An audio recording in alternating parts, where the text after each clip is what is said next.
नमस्कार, मैं हूं आपके साथ अंकिता पाल और आप सभी का हमारे छत्तीसगढ़ में स्वागत है। बुलेटिन की शुरुआत करते हैं बड़ी खबर से। रायपुर से बड़ी खबर आपको बता दें कि सीएम विष्णुदेव साय ने की है बैठक। राज्य योजना आयोग की उपलब्धियों पर चर्चा, आगामी कार्य योजना पर भी हुआ मंथन। मंत्री ओपी चौधरी भी रहे मौजूद। एसडीजी डिस्ट्रिक्ट प्रोसेस रिपोर्ट 2022 का विमोचन, सीएम विष्णुदेव साय ने किया विमोचन। बड़ी खबर टीवी स्क्रीन पर आपको बता दें कि रायपुर से बड़ी खबर, सीएम विष्णुदेव साय ने बैठक की है और राज्य योजना आयोग की उपलब्धियों पर भी चर्चा की गई। आगामी कार्य योजना पर मंथन होगा। मंत्री ओपी चौधरी भी मौजूद रहे और साथ ही डिस्ट्रिक्ट प्रोग्रेस रिपोर्ट पर भी चर्चा की गई है। आपको बता दें कि सीएम विष्णुदेव साय ने बैठक की है और बैठक में राज्य योजना आयोग की उपलब्धियों पर चर्चा की गई। आगामी कार्य योजना पर भी मंथन हुआ है कि कैसे आगे कुछ कार्य करने हैं। मंत्री ओपी चौधरी भी मीटिंग में शामिल हुए हैं। बड़ी खबर आपको बता दें कि सीएम विष्णुदेव साय ने बैठक की है और बैठक में कई लोग मौजूद रहे। राज्य योजना पर भी चर्चा हुई और आगामी कार्य योजना पर भी चर्चा की गई है। आपको बता दें कि सीएम विष्णुदेव साय ने बैठक आयोजित की, सभी लोग मौजूद भी हुए मीटिंग में और आपको बता दें कि राज्य योजना आयोग की उपलब्धियों पर भी चर्चा की गई। मंत्री ओपी चौधरी भी इस मीटिंग में शामिल हुए हैं। आप तस्वीरें भी देख सकते हैं, तस्वीरें रायपुर की हैं जहां पर मीटिंग रखी गई, बैठक का आयोजन किया गया और राज्य योजना आयोग की उपलब्धियों पर चर्चा की गई है और साथ ही आगामी कार्य योजना पर भी मंथन हुआ कि आगे कैसे कुछ कार्य करने हैं। और इस मीटिंग में कई लोग भी शामिल हुए और साथ ही आपको बता दें कि सीएम भी ने बहुत सारी योजनाओं पर भी बात की है।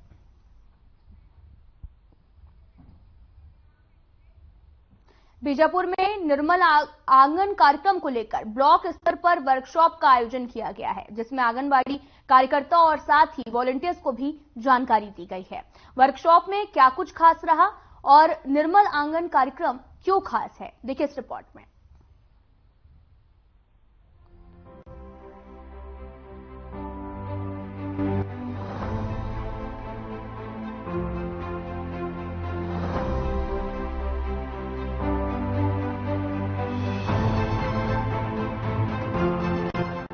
बीजापुर में 1 जनवरी 2024 को कलेक्टर राजेंद्र कुमार कटारा द्वारा निर्मल आंगन कार्यक्रम का शुभारंभ किया गया। इसी कड़ी में कदम बढ़ाते हुए 4 जनवरी को ब्लॉक स्तर पर वर्कशॉप का आयोजन हुआ। वर्कशॉप में महिला एवं बाल विकास विभाग और पीरामल फाउंडेशन से गांधी फेलो के द्वारा वीडियो और पीपीटी के माध्यम से निर्मल आंगन कार्यक्रम के बारे में जानकारी दी गई, जिसमें कार्यक्रम के प्रथम चरण में किस प्रकार से ब्लॉक से ग्राम पंचायत और आंगनबाड़ी तक पहुंच सुनिश्चित हो सके, इसके संबंध में उपस्थित आंगनबाड़ी कार्यकर्ताओं और वॉलंटियर्स को तकनीकी जानकारी दी गई। वर्कशॉप में रचनात्मक चित्रण बनाने, आंगनबाड़ियों को साफ व सुव्यवस्थित कैसे बनाया जाए, इसके संबंध में कार्यकर्ताओं को प्रशिक्षण दिया गया। साथ ही सबकी भागीदारी और जिम्मेदारी को सुनिश्चित किया गया। ये निर्मल आंगन का जो योजना है वो किस टाइप का योजना है? आपका संस्था इसमें क्या कर रहा है? हमारा संस्था देखो छत्तीसगढ़ प्रदेश जन सेवा संस्था जो बीजापुर है, हमारा संस्था और कुछ ही टाइम पहले निर्मल आंगन का जो इनका योजना है, दोनों के बीच में पहले बातचीत हुआ है। अच्छा लगा, हम लोग भी समझे, कुछ बातें हमको भी अच्छा लगा, पूछे, वो लोग भी बताए, अच्छे रीति से बताए। और उसमें ये है कि आंगनबाड़ी हमको जाना है। आंगनबाड़ी में जो छोटे छोटे बच्चे हैं, बहुत जगह ऐसा है जो इंटीरियर इलाका है, वहाँ पे साफ सुथरा नहीं रहता है। साफ सुथरा के बारे में बताना है, आंगनबाड़ी कैसे साफ सफाई रखना है उसके बारे में बताना है। एक अच्छा सेटअप करके उनको देना है ताकि उनका भविष्य उज्जवल हो, वो आगे बढ़े। और आंगनबाड़ी के साथ साथ उनके पेरेंट्स को भी हमको मोटिवेशन करना है, उनको बताना है साफ सफाई कैसे रखना है और आंगनबाड़ी में कैसे साफ सफाई रखा जाता है। ये सब के बारे में, योजनाओं के बारे में बातचीत किया गया है। आपके संस्थान के कितने जो वॉलंटियर है इसमें काम करेंगे? संस्था के वॉलंटियर्स जो काम करना चाहेंगे इसमें, हाँ, हम लोग का भी सहयोग ये रहेगा कि हमारे संस्था से अधिक लोग उसमें जाए और आगे बढ़ के काम करें। वॉलंटियर्स को हम लोग 20 से 30 लोगों को वहाँ पे भेजेंगे। ये निर्मल योजना किस टाइप का योजना है और इसमें आपका संस्थान क्या काम कर रहा है? देखिए, मैं आपको बता दूं, ये जो निर्मल आंगन का जो योजना है, इसके साथ जो है ना हमारा संस्था छत्तीसगढ़ प्रदेश जन सेवा इसके साथ मिलके जो है ना काम कर रहा है। जैसे कि आंगनबाड़ी में किस प्रकार से बच्चों को रखना है और बच्चों को किस प्रकार से सिखाना है और आंगनबाड़ी किस प्रकार से सजाना है, आंगनबाड़ी को हर एक चीज को विस्तार रूप से रखना है। और जो आंगनबाड़ी के जो कार्यकर्ता हैं, आंगनबाड़ी के अंदर उनके जो वार्डन हैं, इन लोगों को किस प्रकार से अपन मोटिवेशन देना है और किस प्रकार से चलाने के लिए हर चीज को विस्तार रीति से उनको जो है ना बताना है। और साथ साथ जो आंगनबाड़ी में बच्चे जो आते हैं उनके माता पिता और जो गांव में जो रहते हैं उन सबको उसके प्रति जागरूक करना है कि आंगनबाड़ी जो है ना एक मूल स्रोत है जो बच्चों का, वहीं से बच्चे पनपते हैं और आगे जाके बहुत अच्छे स्तर में चलते हैं। ये योजना को हम सब लोगों तक अच्छी रीति से पहुंचाने के लिए छत्तीसगढ़ जन सेवा संस्थान और निर्मल आंगन के साथ मिलके जो ये काम को आगे बढ़ा रहे हैं हम लोग। नमस्कार, मैं श्रीमती हेमलता ठाकुर, बीजापुर राउतपाड़ा वन की आंगनबाड़ी कार्यकर्ता। तो ये निर्मल आंगन का जो योजना चल रहा है वो किस प्रकार का योजना है और इससे आपके आंगनबाड़ी में क्या बदलाव होगा? निर्मल आंगन का योजना जो चल रहा है ये हमारे लिए बहुत ही अच्छा है, क्योंकि हमको जो हितग्राही को प्रोत्साहित करना, हमको एक अच्छा सुचारू ढंग से आंगनबाड़ी केंद्र को चलाना, इस निर्मल योजना में से हमको बहुत सारा जानकारी मिल रहा है और हम लोग और बेहतर कर सकते हैं। क्या है आपकी आंगनबाड़ी? मैं आंगनबाड़ी की कार्यकर्ता। जो ये निर्मल आंगन का जो योजना चल रहा है उससे बच्चों लोगों को क्या सीख मिलेगा? निर्मल जो आंगनबाड़ी चल रहा है योजना, उससे बच्चों को अच्छी सीख मिलेगी। जो अपने घर में बैठ करके छोटे मोटे चीजों से भी वो अपनी कुछ भी चीज बना सकते हैं, उनकी सोचने की क्षमता बढ़ेगी। और जैसे आंगनबाड़ी में स्वच्छ रहेगा आंगनबाड़ी, तो बाकी उनके जन समुदाय भी आएंगे, उनके पेरेंट्स भी आएंगे, देख करके खुश होंगे और बच्चे को प्रोत्साहित करेंगे कि जैसे प्राइवेट स्कूल में जैसे बच्चों को भेजते हैं तो हमारे आंगनबाड़ी में योजना लागू होगा, तो स्वाभाविक है वो लोग खुद अपने बच्चों को भेजेंगे। बच्चों की संख्या बढ़ेगी, साथ में हम जन भागीदारी बढ़ेगा।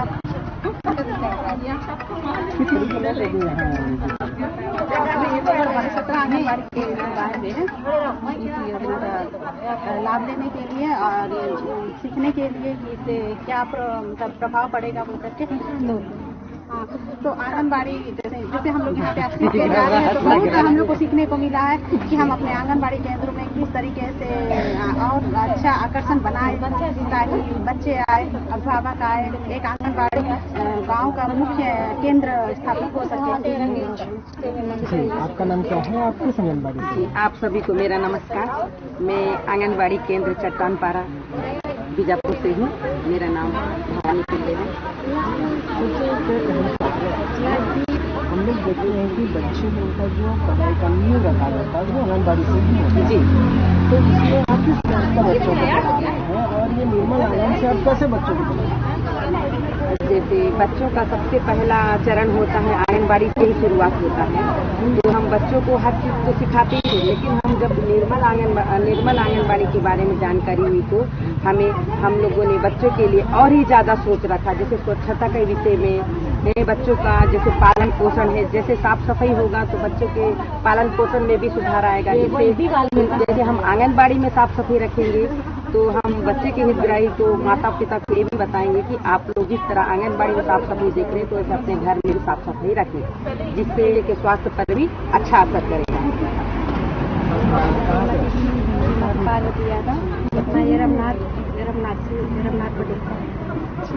आप जो निर्मल आंगन का योजना जो अभी ये लागू हुआ है, हर आंगनबाड़ी में योजना चला है, आपको कैसा लगा? बहुत अच्छा लगा। और इससे आप क्या सीखे हैं आगे? बहुत कुछ सीखे हैं ये निर्मल आंगनबाड़ी में। सब सीख के जाके बच्चे मन को आप बच्चों के माता पिता को कैसे कमेंट कर पाएंगे कि किस अच्छा उन लोगों को साफ सफाई रखना चाहिए, यहाँ का समझाएंगे कि और अपन जैसे घर में साफ सफाई रखने से क्या है अच्छा से। निर्मल आंगन का शुभारंभ तुम बोल दो ना, कार्यकर्ता लोगों को इसका शुरुआत हुआ है और ये एक ऐसी योजना है या फिर इसकी बोलना से जिस प्रकार से सजावट के सामान रखते हैं या उन चीज़ों को लेकर हम खास बातचीत करेंगे। हमारे साथ कुछ अधिकारी बने हुए हैं। सबसे पहले हम लोग उनसे बात करते हैं कि वो इस निर्मल आंगन को करते क्या है और इससे लोगों को क्या सीख मिलता है और क्या वाकई में इस निर्मल आंगन को देखकर बच्चे सीखते हैं या नहीं सीखते हैं। हम लोग हमारे साथ जो अधिकारी बने हुए हैं उन्हीं से पूछते हैं। जी, आप सबसे पहले अपना परिचय दीजिए। मैं धृति शर्मा, SPL हूँ पीरामल फाउंडेशन में और अभी डिस्ट्रिक्ट लीड के पद पर यहाँ कार्यरत हूँ। तो हम जैसे यहाँ पे निर्मल आंगन की बात कर रहे हैं, हमारा एक प्रोग्राम चल रहा है हेल्दी ग्राम पंचायत। इसके अंतर्गत हमने ये कैंपेन चालू किया है निर्मल आंगन का, जिसका मेन मोटिव ये है कि जो ग्राम पंचायत है उसको हम कैसे कम्युनिटी के साथ और इन्वॉल्व करें और साथ में स्वच्छता और स्वास्थ्य की जो लाभ है वो हम कम्युनिटी तक पहुँचाएं। तो बेसिक मोटिव यही है हमारा और जिसके कारण हमने सबसे निम्न इकाई जो हमारी जाती है आंगनबाड़ी उसको प्रारंभ किया। बीजापुर जिले के सारे आंगनबाड़ियों को ही देख रहे हैं कि सिर्फ बीजापुर पहले हमने इसको 19 आंगनबाड़ी में पायलट किया था और अभी हम इसको प्रथम चरण में लेकर जा रहे हैं। बाकी आपको प्राची आप इस योजना को किस प्रकार देखते हैं और इसके लेकर बच्चों को किस प्रकार सीखने को मिलता है? जैसे कि पहले हम बच्चों का विकास है कि आंगनबाड़ी एग्जाम्पल के तौर पे आप लोग एक पौधे को आप खींचते हो तो आगे जाके पेड़ बनता है, उसका फल लगता है, ठीक है ना। तो वैसे ये बच्चों को आप अच्छे से खींचोगे, अच्छे से उनको गाइड करोगे, उनका विकास करोगे, आगे जाके बहुत अच्छा आपको आउटकम मिल सकता है। तो इस दौरान हमें सपोर्ट करने के बीजापुर के एक लोकल एनजीओ है, उनके वॉलंटियर्स प्लस यहाँ के बीजा दीदी हमें इस कार्यक्रम में सपोर्ट कर रहे हैं। एक कहनी थी उनकी कि इस के तहत अगर देखा जाए तो हमारे साथ यहाँ पे बहुत से आंगनबाड़ी के कार्यकर्ता भी लगे हुए हैं। ये लोग एक अपने बच्चों को जिस प्रकार से न्यू देखा जाए तो बच्चों का छोटा सा जो न्यू होता है वो आंगनबाड़ी से ही शुरू होता है और उनका करियर का जो पॉइंट होता है वो आंगनबाड़ी ही होता है। वहीं से वो लोग ये शिक्षा को जो प्राप्त करते हैं वहीं से करते हैं। हमारे साथ और प्राची बने हुए हैं, तो प्राची जी आपसे पूछते हैं कि किस प्रकार का ये कार्य है और इसमें करने के लिए किन किन समस्याओं को आपको देखना पड़ेगा और कितने दूर आपको जाके इन कार्य को करना पड़ेगा। मेरा नाम प्राची है, मैं गांधी से हूँ बैच। तो जो समस्या है, चैलेंजेस है, हम तो जो फील्ड विजिट के दौरान हम देख ही रहे हैं, साथ साथ कार्यकर्ता दीदी को भी समस्या आ रही है। तो मेन समस्या तो यही है कि आंगनबाड़ी जो है, कई आंगनबाड़ी मॉडल बने हुए हैं, कई आंगनबाड़ी जो अंदर की तरफ है ना, तो उनको वो दीदी कर रहे हैं लेकिन बच्चे नहीं आ पा रहे। तो उसके लिए क्या है कि हम जो निर्मल आंगन प्रोग्राम अभी चला रहे हैं, तो उसके तहत आंगनबाड़ी को जैसे डेकोरेट करेंगे तो बच्चे अट्रैक्ट होंगे। साथ ही साथ हम इसमें कम्युनिटी को भी इन्वॉल्व कर रहे हैं, PRI मेंबर्स को भी इन्वॉल्व कर रहे हैं। वो सारी चीजें जब सारे इकट्ठा आ जाएंगे तो ये प्रोग्राम जो अच्छे से चल पाएगा। और मैं छोटा सा सवाल, ज्यादा बड़ा नहीं, यहाँ से अगर उनको अपने बोलो अंदर के क्षेत्र में जिला मुख्यालय को नहीं जोड़ा गया, ऐसी वजह में भी आंगनबाड़ी मौजूद है, लेकिन एक वही उनका सहारा होता है क्योंकि वहाँ पे स्कूल मौजूद नहीं है। वहाँ तक भी आप लोग पहुँच के उन बच्चों को शिक्षा के लेकर नहीं कार्य करते हैं। जैसे कि जो आंगनबाड़ी ऐसे हैं जो जिला मुख्यालय से खाते हुए हैं, तो उनके लिए हम पहले तो अभी बीजापुर ब्लॉक से स्टार्ट करें प्रथम चरण में। दूसरे चरण में हम ये कर रहे होंगे कि 3 ब्लॉक में, बैरमगढ़ ब्लॉक, पटना ब्लॉक और रूसी ब्लॉक, उस ब्लॉक से 50 आंगनबाड़ी सिलेक्ट करके हम उनमें काम कर रहे होंगे। और उन काम करने के दौरान हम आंगनबाड़ी कार्यकर्ता को ट्रेनिंग कर रहे होंगे ताकि वो आंगनबाड़ी कार्यकर्ता दूसरों को ट्रेनिंग दे पाए, उस आंगनबाड़ी जो है उनको और अच्छे से कर पाए, तो वो लोग वहाँ पे पहुँच रहे होंगे। हम बस उनको ट्रेनिंग कर रहे हैं और हम हमारी कोशिश यही है कि जिले में 1024 आंगनबाड़ी है तो वहाँ तक हम रीच कर रहे हैं। दूर तक आप जा हाँ, जिला तो जैसे कि अभी हमने फील्ड विजिट भी करते हैं, तो जो ब्लॉक का लास्ट वन है तो 90 किलोमीटर तक हमारा डिस्टेंस है। जिला आप लोग कवर कर ही रहे हैं। कार्यक्रम में महिला एवं बाल विकास विभाग के अधिकारीगण, पीरामल फाउंडेशन से गांधी फेलो, स्थानीय गैर सरकारी संगठन छत्तीसगढ़, प्रदेश जन सेवा संस्थान बीजापुर के सदस्य, बिजदू तीर वॉलंटियर और 80 से अधिक आंगनबाड़ी कार्यकर्ता उपस्थित रहे। ये कार्यक्रम पूरे उत्साह और सक्रियता के साथ प्रथम चरण के लिए आगे बढ़ चुका है, जो समाज में स्वच्छता से शिक्षा की ओर एक महत्वपूर्ण पहल है। Bureau report.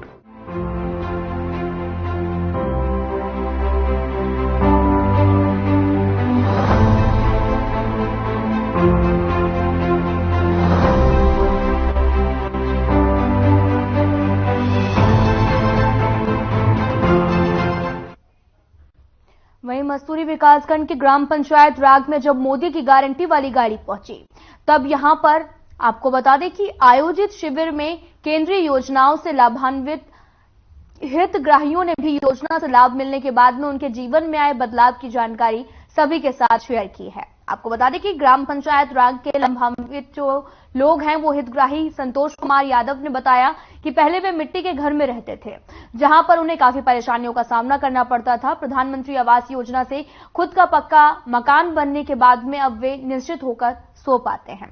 बरसात में होने वाली परेशानियों से अब वे मुक्त हो चुके हैं। और दिनेश कुमार सूर्यवंशी बताते हैं कि जल जीवन मिशन के तहत में घर घर में नल से पीने के पानी के लिए दूर नहीं जाना पड़ता है। आपको बता दें कि बिलासपुर में विकसित भारत संकल्प यात्रा लगातार जारी है, तो वहां पर पहुंची तो इसके बाद में लोगों और लाभार्थियों से उनके अनुभव के बारे में पूछा गया।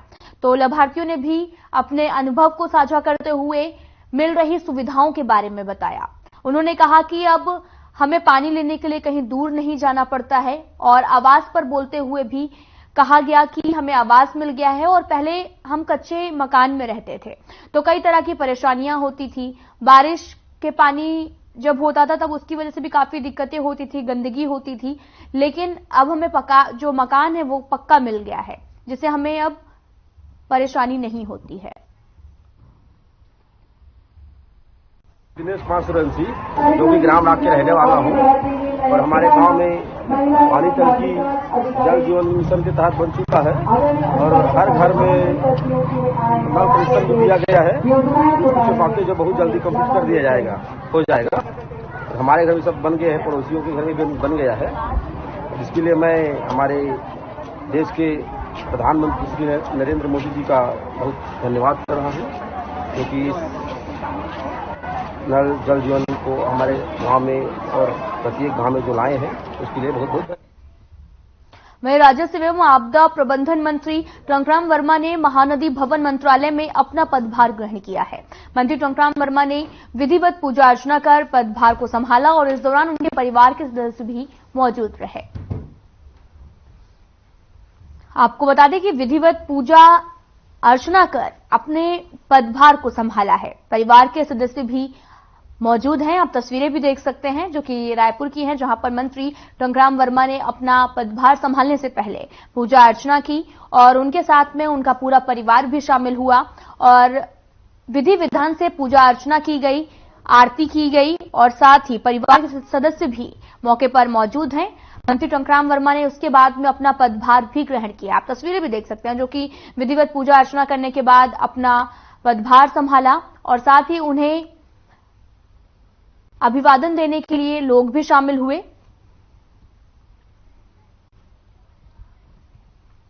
कलेक्टर अवनीश शरण ने आज जिला पंचायत के सभा कक्ष में विकसित भारत संकल्प यात्रा एवं पीएम जनमन योजना की प्रगति की समीक्षा की है और योजनाओं के अंतर्गत अत्यंत धीमी प्रगति पर नाराजगी भी जाहिर की है और जिले के 4 वरिष्ठ अधिकारियों को शोकॉज नोटिस भी जारी किया गया। कलेक्टर ने इन योजनाओं के अंतर्गत लग रहे शिविरों में पहुंचे लोगों को केंद्र एवं राज्य सरकार की किसी न किसी योजना से अनिवार्य रूप से लाभान्वित करने के निर्देश दिए। मिशन मोड पर व्यक्तिगत रुचि लेते हुए काम करने को कहा गया है। आपको बता दें कि खबर बिलासपुर से है, जहां पर कार्य जो है वो काफी धीमी गति से हो रहे हैं, जिसको लेकर कलेक्टर ने एक समीक्षा बैठक की और 4 अफसरों को कारण बताओ नोटिस भी जारी किया है। आप तस्वीरें भी देख सकते हैं जो कि बिलासपुर की हैं, जहां पर कार्य हैं वो काफी धीमी गति से चल रहे थे, जिससे कलेक्टर काफी नाराज दिखे और एक मीटिंग बुलाई गई और मीटिंग बुलाकर समीक्षा बैठक की गई और साथ ही 4 अफसरों को कारण बताओ नोटिस भी जारी किया गया है। उनसे ब्यौरा मांगा गया है कि आखिर कार्य क्यों इतनी धीमी गति से हो रहे थे। साथ ही कलेक्टर ने समीक्षा बैठक भी की और कार्यों का जायजा भी लिया। मुख्यमंत्री विष्णुदेव साय से मुलाकात करने भारतीय क्रिकेट टीम के पूर्व कप्तान और बीसीसीआई के पूर्व अध्यक्ष सौरभ गांगुली पहुंचे, जहां पर उन्होंने सीएम को नए साल की बधाई दी और साथ ही मुख्यमंत्री ने भी गांगुली को बधाई दी और शुभकामनाएं दी। आपको बता दें कि इस दौरान क्रिकेट छत्तीसगढ़ पर कई विषयों पर औपचारिक चर्चा होने के बीच में हुई है और चर्चा के दौरान गांगुली ने सीएम से क्रिकेट के रुचि के बारे में भी पूछा। तो सीएम ने भी बताया कि क्रिकेट में इतनी रुचि थी कि गांव में क्रिकेट खेलने लकड़ी से खुद बल्ला बनाकर तैयार करते थे। जशपुर जिले के बारे में बताते हुए उन्होंने बताया कि हमारे यहां पर हॉकी खेली जाती थी। यहां पर पहाड़ी, कोरवा जनजाति तीरंदाजी बहुत ज्यादा कौशल से रहत करते हैं और इसलिए तीरंदाजी से भी खिलाड़ी खूब रुचि लेते हैं।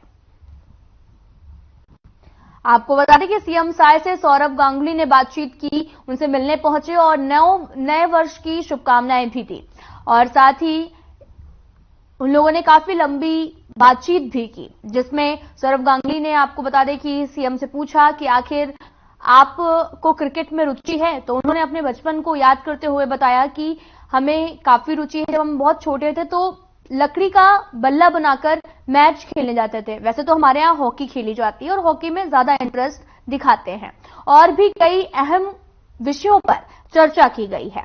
सीएम साय से सौरभ गांगुली मिले, जहां पर उन्हें शॉल पहनाकर सम्मानित भी किया और साथ ही सीएम साय ने उन्हें नए वर्ष की शुभकामनाएं भी दी। कैबिनेट मंत्री केदार कश्यप ने बुधवार को मंत्रालय में विधिवत पूजा अर्चना कर पदभार को ग्रहण किया है। इस दौरान उनके परिवारजन और विभागीय अधिकारी भी मौजूद रहे। मंत्री कश्यप ने इस अवसर पर कहा कि मां दंतेश्वरी के आशीर्वाद से मैंने पदभार को ग्रहण किया है। उन्होंने आगे कहा कि प्रधानमंत्री नरेंद्र मोदी के विकसित भारत के संकल्प को साकार करने की दिशा में हमारा छत्तीसगढ़ आगे बढ़ रहा है। सीएम विष्णुदेव साय के नेतृत्व में हमारा मंत्रालय छत्तीसगढ़ के वनवासी, आदिवासी सहित प्रदेश के सभी वर्गों का समुचित विकास करने में एक महत्वपूर्ण भूमिका निभाएगा। छत्तीसगढ़ के हमारे अन्नदाता, किसान भाइयों और खेतीहर मजदूरों, महिलाओं, सभी नागरिकों की खुशहाली के लिए काम करने का हमने संकल्प लिया है। आपको बता दें कि केदार कश्यप ने अपना पदभार ग्रहण किया है और उससे पहले उन्होंने विधिवत पूजा अर्चना की और साथ ही उनका परिवार भी शामिल हुआ। कैबिनेट मंत्री के परिजन भी यहां पर मौजूद हुए। आप तस्वीरें भी देख सकते हैं जहां पर केदार कश्यप ने पदभार ग्रहण करने से पहले अपने घर पे पूजा अर्चना की और साथ ही वहां पर उनके परिवार के सदस्य भी मौजूद रहे हैं और विधिवत पूजा अर्चना करने के बाद उन्होंने अपने पदभार को ग्रहण किया है। आप तस्वीरें देख सकते हैं कि केदार कश्यप ने अपने पदभार ग्रहण करने से पहले विधिवत पूजा अर्चना की। पूजा अर्चना करने के बाद में उन्होंने अपने पदभार को ग्रहण किया और इस कार्यक्रम में उनके पूरा परिवार शामिल हुआ है। जांजगीर नैला नगर पालिका अध्यक्ष के खिलाफ में अविश्वास प्रस्ताव के लिए पार्षदों ने कलेक्टर को ज्ञापन सौंपा है। विधानसभा चुनाव में कांग्रेस की हार के बाद में नगर पालिका क्षेत्र में पार्षदों ने कांग्रेस समर्थित अध्यक्ष को हटाने के लिए कवायद शुरू कर दी थी, लेकिन प्राधिकृत अधिकारियों के उपलब्ध नहीं होने के चलते अविश्वास प्रस्ताव के लिए दावा पेश नहीं कर पाए थे। आखिरकार दिल्ली प्रवास से कलेक्टर से लौटते ही पार्षदों ने अपना दावा पेश किया। दरअसल जांजगीर नैला नगर पालिका में अध्यक्ष सहित 25 पार्षद, जिसमें से 11 बीजेपी के, 13 कांग्रेस के और एक निर्दलीय पार्षद है। बीजेपी के पार्षदों ने कांग्रेस समर्थित अध्यक्ष भगवान दास गढ़वाल की कार्यप्रणाली पर भी सवाल उठाया है। नगर के विकास पर बाधा डालने और घोटालों से भरा होने का भी आरोप लगाया। साथ ही अध्यक्ष के खिलाफ कांग्रेस के पार्षदों में आक्रोश भी होने का दावा किया गया। उनके विरुद्ध में हम लोगों के द्वारा अविश्वास प्रस्ताव आज माननीय कलेक्टर महोदय के पास पेश किया गया। एक हफ्ते पहले भी हम लोगों के द्वारा उनका अविश्वास प्रस्ताव लेके आया गया था, लेकिन संबंधित अधिकारी नहीं मिलने के कारण हमको बैरंग लौटना पड़ा था। आज हमारे सभी भारतीय जनता पार्टी के नगर पालिका के सभी जनप्रतिनिधि एकजुट होकर भगवान दास गढ़वाल नगर पालिका के अध्यक्ष उनके अविश्वास प्रस्ताव को लेकर हम सब यहाँ पे इकट्ठा हुए और अविश्वास प्रस्ताव दिया। देखिए, इस 4 वर्षों में जो भगवान दास गढ़वाल जो यहाँ के अध्यक्ष हैं, वो जन आकांक्षाओं और मूलभूत सुविधाओं पूरे नगर पालिका क्षेत्र में 1 से 25 वार्ड में केवल एक वार्ड छोड़कर, क्योंकि वो खुद का उनका वार्ड है, वार्ड नंबर 25, उसी में ही उन्होंने विकास कार्य करवाए। बाकी सभी वार्डों में अनदेखी किया गया और खासकर जो हम भारतीय जनता पार्टी के जितने जनप्रतिनिधि हैं उनके वार्डों में तो कुछ भी काम नहीं कराया गया था। इस सब विषय को लेकर और हम लोगों के द्वारा आज अविश्वास प्रस्ताव दिया गया है माननीय कलेक्टर महोदय। आज भाजपा के सभी पार्षद दल ने कलेक्टर महोदय के पास हमारे नगर पालिका अध्यक्ष के खिलाफ उनकी कार्यशैली को लेकर अविश्वास प्रस्तुत किया है। अब आने वाले समय में कलेक्टर महोदय आश्वासन भी दिया कि एक तय सीमा के आधार पर उनको एक मौका दिया जाएगा और हमने उनकी कार्यशैली और उन्हें जो दलगत भावना के आधार पर जो अपने पिछले 4 साल गुजारे हैं और विकास कार्यों में दलगत दुर्भावना के साथ कार्य किए हैं, उन्हीं कार्यशैली को लेकर हम सभी भाजपा के पार्षद दलों ने अविश्वास से अपना समक्ष उनके कलेक्टर महोदय के समक्ष प्रस्तुत किया है। पिछले 4 साल में जांजगीर नैला नगर पालिका के अंतर्गत जिस प्रकार से पक्षपात करके शहर को विकास करने का जो नगर पालिका के अध्यक्ष द्वारा किया गया है, एक और अपने कांग्रेस के पार्षदों के केवल वार्ड में विकास करना, दूसरी बात भाजपा के वार्ड के पार्षदों के वार्डों में पैसा किसी में स्वीकृति करना, किसी में ना करना है, कहीं न कहीं भेदभाव की भावना आती है। लगातार हम देख रहे हैं कमीशनखोरी नगर पालिका में चल रहे हैं और लोगों के जनहित के काम कहीं न कहीं इस राजनीति के क्षेत्र में प्रभावित हुआ है। इसलिए भारतीय जनता पार्टी के सारे पार्षदगण आज अविश्वास प्रस्ताव को लेकर के हमारे जिलाधीश महोदय को हमने आवेदन दिया है और लगता है जल्द मैडम इस पर निर्णय करके आने वाले 7 दिवस के भीतर अविश्वास प्रस्ताव के लिए उचित कार्यवाही करेंगे और हम तैयार हैं। इस अन्यायी भ्रष्टाचारी कमीशनखोरी नगर में सरकार बैठी ऐसे उसके प्रतिनिधि को मुखिया को हटाने के लिए हम लामबंद हैं।